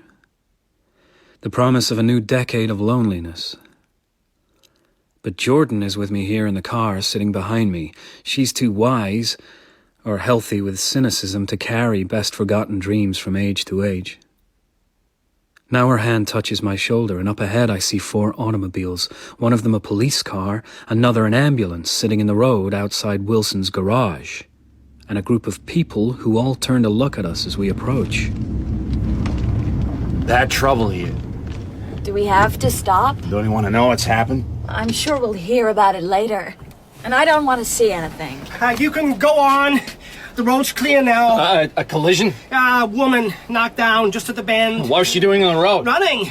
She came running out of the garage, waving at one of the cars. But there were 2 cars? Yeah, one coming from, other going to New York. They kind of wavered a bit, and there she was with her running and waving and knocked right into her.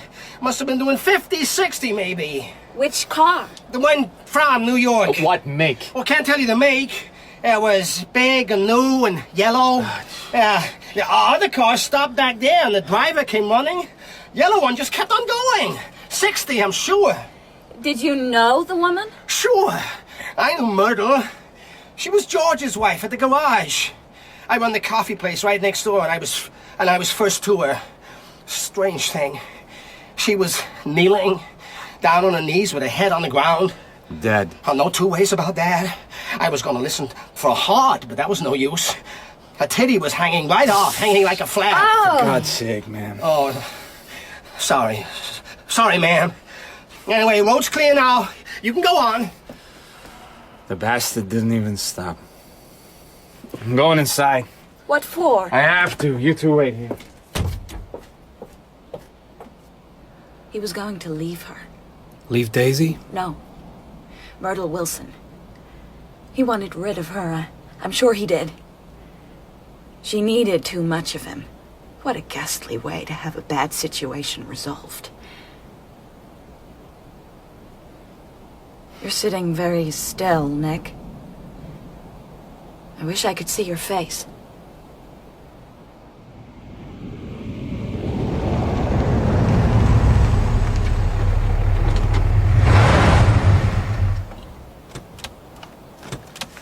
Well, she's home. That's her bedroom light. Do you think he's in there? I don't mean in the bedroom, of course. I don't see his car. Come in and have a drink. I'll call you a taxi, Nick. If you don't mind, I'll wait out here. I need some air. All right. We'll talk soon. You sure you don't want that drink? No, thanks. I've had more than enough. Ah. I can see your face now. Didn't you tell me once you try to reserve all judgments? Up to a point. And beyond that point, you'd have us all in uniform and standing to moral attention. Moral and attention are not words I'd associate with Tom and Daisy. They're selfish and they're careless. You know what they'll do, of course? They'll disappear from all this. They'll hide behind their money. Wouldn't you, if you had the money? Maybe I'll disappear into my poverty. Can that be done? I'm leaving, too. A man has asked me to marry him. And what's a girl to do in these dangerous times? Well, I'm telling you now because I could see you were about to throw me over. I've never been thrown over, and it's something to avoid if one can. I imagine it might make one dizzy. There's a light in the kitchen now. I cross the gravel softly and look in. Daisy and Tom are sitting at the table. Between them are 2 bottles of ale and a plate of cold chicken. He is talking intently, his hands covering hers. She looks at him and nods in agreement. It is a picture not of happiness, nor of unhappiness, but of natural intimacy. Someone might think that they were conspiring together. I turn away from them. Hello, old sport. Where the hell did you come from? Just back there in the bushes. I'm here to make sure there's no brutality. Brutality? He's capable. Did you see trouble on the road? Yes. Was the woman killed? Yes. I thought so. I told Daisy that. Better she got the shock of it all at once. She took it pretty well. It all happened in seconds. That woman came running at us as if she wanted to be killed. I tried to swing the wheel, but... too late. Why didn't you stop? Well, Daisy... with Daisy there. Maybe scandal. Will you come to my house in the morning? Have breakfast? There's a story I want to tell you. You should have stopped, Gatsby. They're a rotten crowd. You're worth the whole damn bunch put together.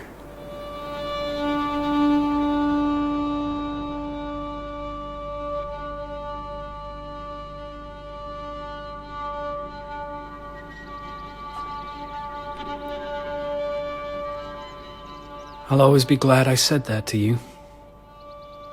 I watched your face, the changing expressions, more images in a developing picture. Puzzlement first, then something like bashfulness. It might have become denial, and then at last the smile. That smile of yours, that glow, as if you and I had been in cahoots all along. Did you understand the power of that smile? Did you know it could make a man feel accepted? Vindicated? Maybe sometimes it was put on like a mask, but not always. And that night it seemed to come glowing out from deep inside you. And you look splendid now too, Gatsby. A man of honor lying in state. A lord of business or a young king. You do look young. Death. Old sport seems to have taken years off you. The coffin is the finest to be had, I made sure of that.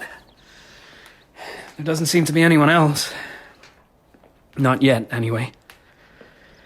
No, I haven't heard from Daisy, not yet, but believe me, you look splendid. I don't suppose splendid would be the word for how you looked when we found you. What would be the word? Uncanny, maybe. Like someone fallen from another world. You were lying on the mattress with your arms spread out, fingers in the water. The mattress was moving very slowly. There was just one thin line of red drifting very, very slowly because of the flow of fresh water, I suppose, from one end of the pool to the drain at the other. The gardener found Wilson's body about 20 yards away. The gun, too. It was the car, of course, your fabulous yellow car. That's what led him to you, but how did he know it was your car? The police would have traced it eventually, but Wilson found out so soon. So who told him? Well, maybe that's Daisy. I sent a message asking her to call. Yes? This is Slagle. Get my wire? No, no wire. They picked up young Park when he handed over the bonds. They got a cycler from New York, giving them the numbers just 5 minutes before. What do you know about that, eh? You never can tell in these hick towns. What now, Gatsby? This isn't Gatsby. Mr. Gatsby's dead. Jesus.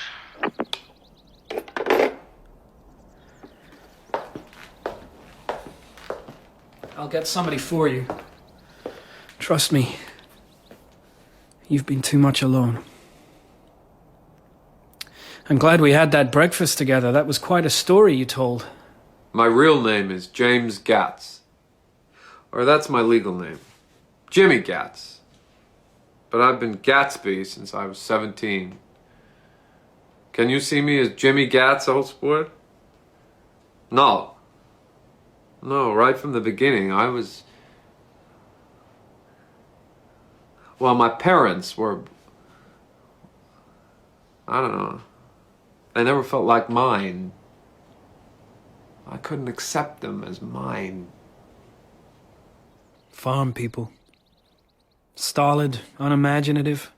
How could an imagination like yours accept them as your people? Did you have the name J. Gatsby ready for years? Ready for your moment? Yes. And while you were beating your way along the south shore of Lake Superior as a clam digger and a salmon fisher, anything that would bring you food and a bed, Gatsby was ahead of you, ready to be put on like a resplendent suit. Well, I certainly wasn't dressed resplendent the day it all changed.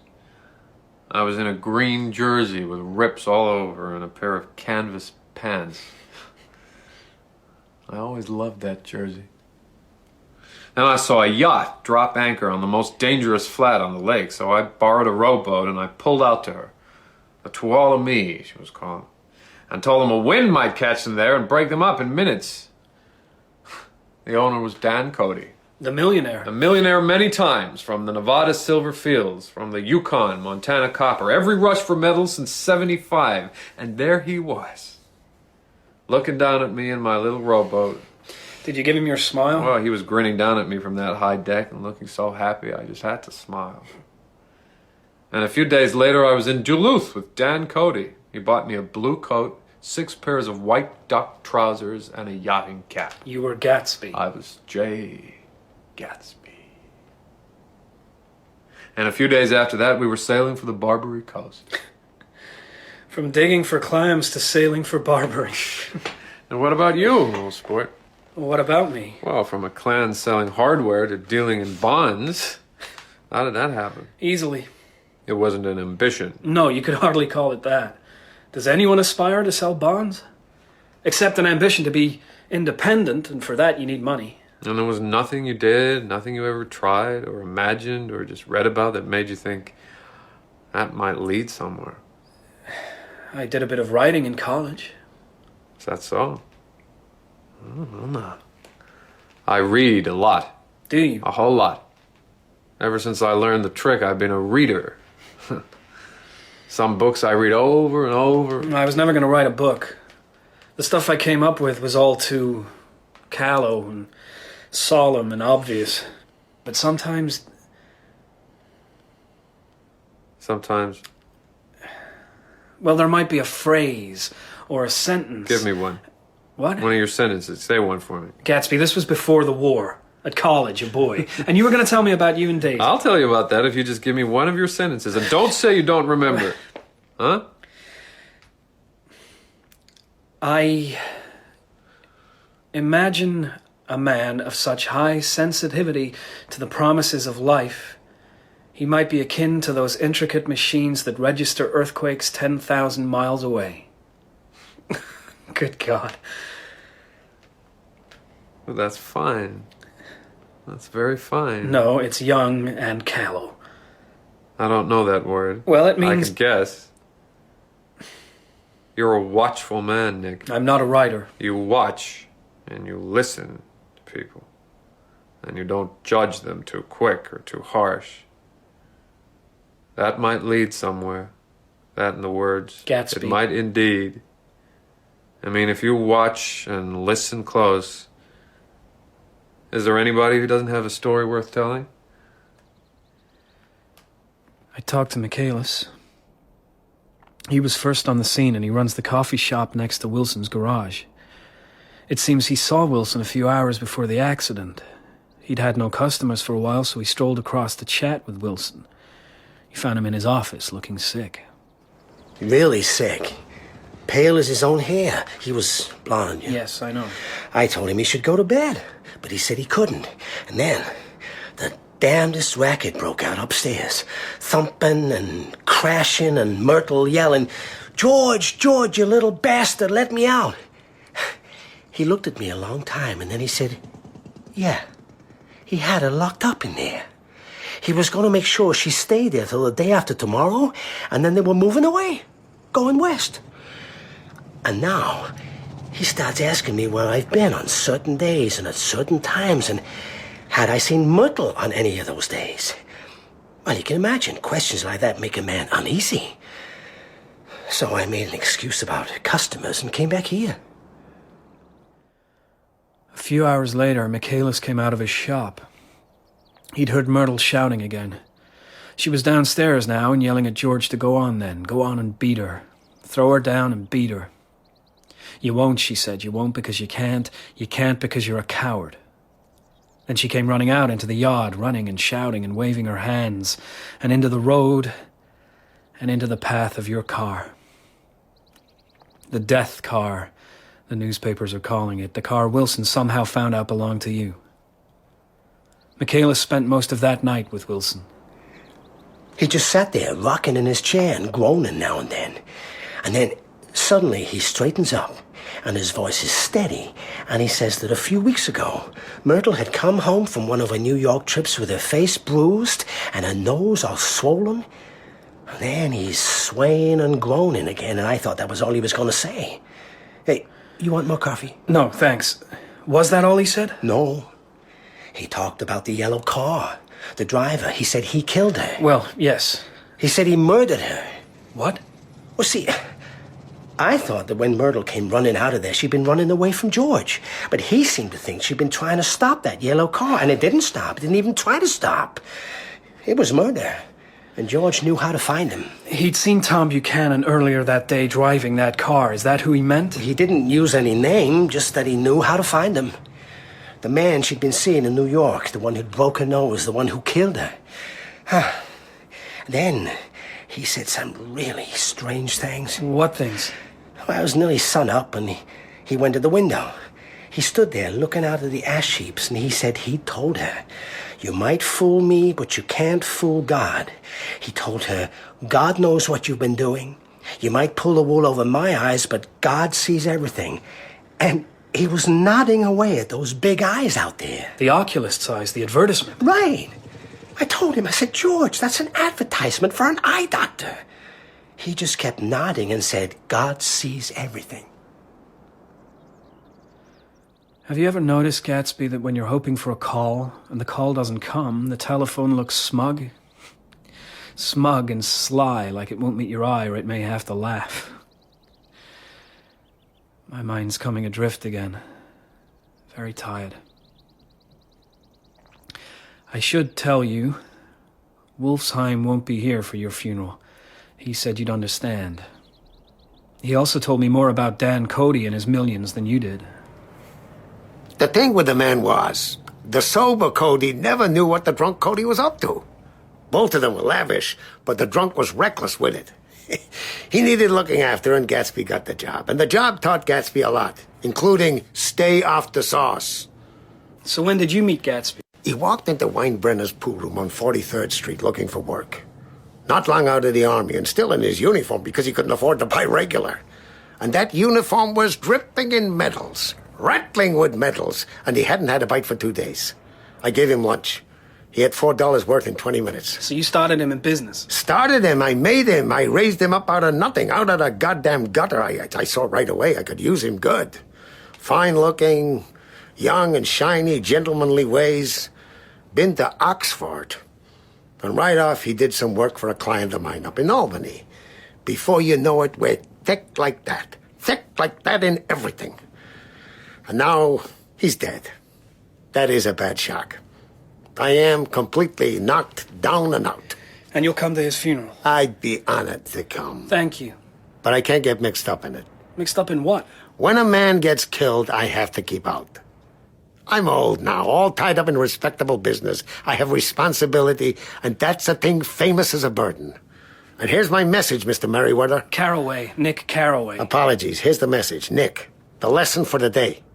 Let us learn to show our friendship for a man when that man's alive, not after he's wiped out.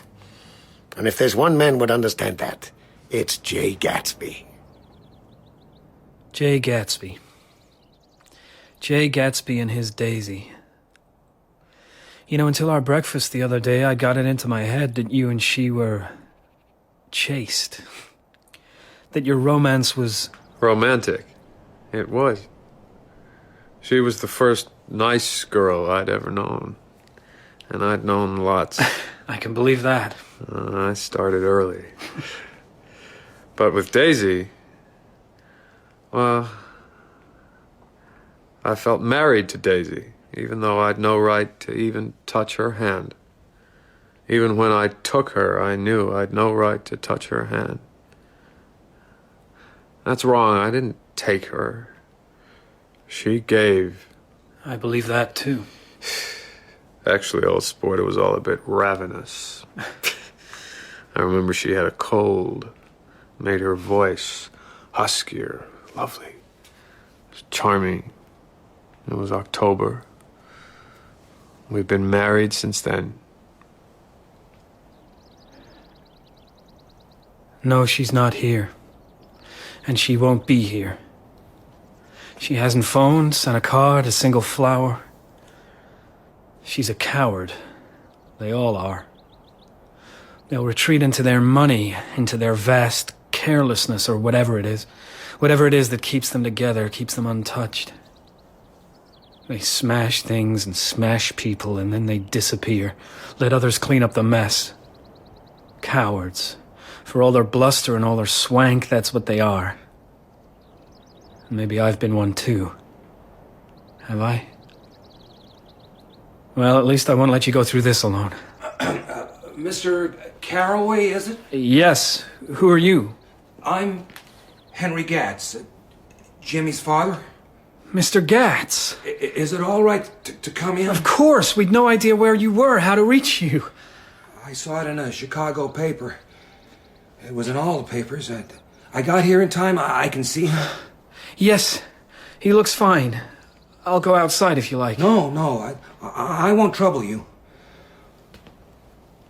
Oh, he does look fine. You look fine, Jimmy. Half expect that smile of yours to turn on like electric. You must have been a close friend of my boy, Mr. Carraway. Yes, I was. As I said, we'd no idea how to, we didn't know what you'd want. Maybe take him home with you? No. He rose up in the east. Let him lie here. Must have been a madman did it. Yes. Your son did nothing to... Nothing to deserve it? Of course he didn't. Jimmy always dealt with people straight. You know, he told me once I ate like a hog. I beat him for it. But he was only being straight. If he'd have lived, he'd have been a great man. He'd have helped build up this country.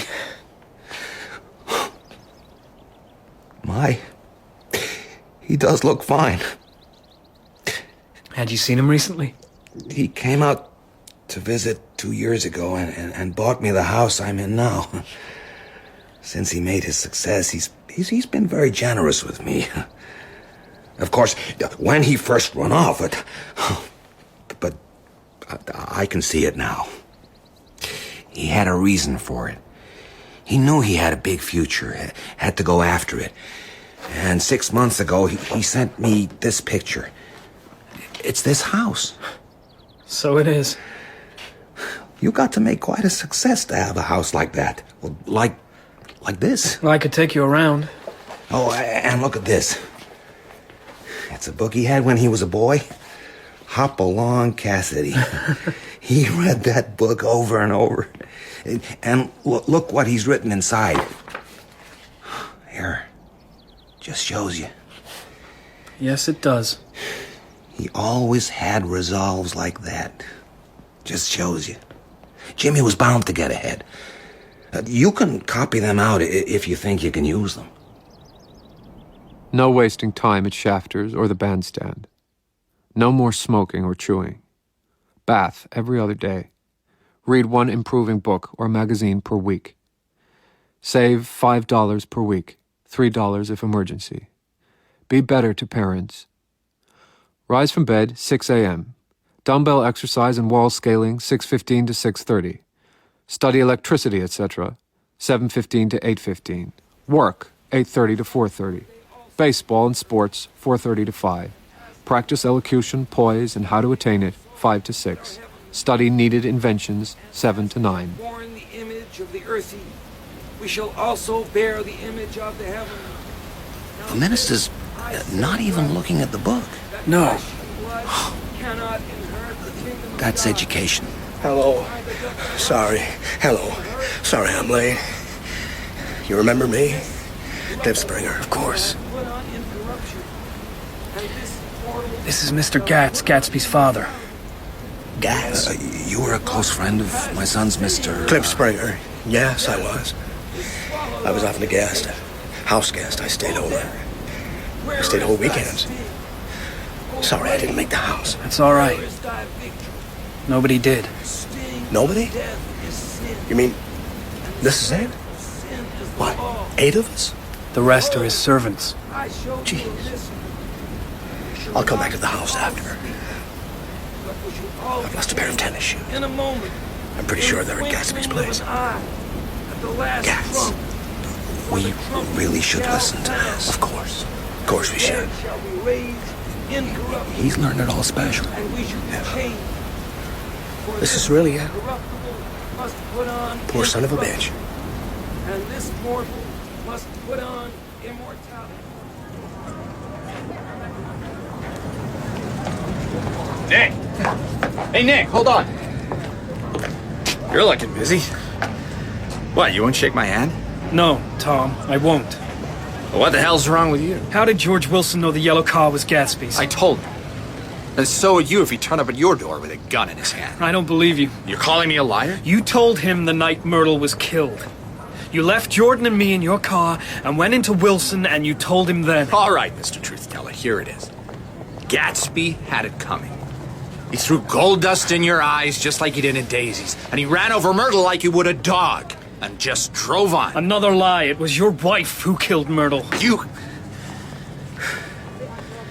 I ought to knock you down right here in the street.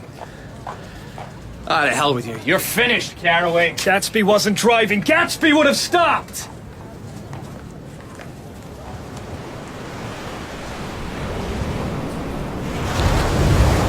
My final night on Long Island. I go west tomorrow, go home, disappear into my poverty. My last few minutes gazing out across the Sound. The only light I can see is the shadowy moving glow of a ferry boat. And I become aware of the old island here that flowered once for Dutch sailors' eyes. A fresh green breast of the New World. Its vanished trees, the trees that made way for Gatsby's house, once pandered in whispers to the last and greatest of all human dreams. For a transitory, enchanted moment, man must have held his breath in the presence of this continent, compelled into an aesthetic contemplation he neither understood nor desired. Face to face for the last time in history with something commensurate to his capacity for wonder. So I brood on the old, unknown world, and I think of Gatsby's wonder when he first picked out the green light at the end of Daisy's dock. His dream must have seemed so close that he could hardly fail to grasp it. He did not know that it was already behind him, somewhere back in that vast obscurity beyond the city, where the dark fields of the Republic rolled on under the night. Gatsby believed in the green light, the orgastic future that year by year recedes before us. It eludes us still, but that's no matter. Tomorrow we will run faster, stretch out our arms further, and one fine morning. So we beat on, boats against the current, borne back ceaselessly into the past.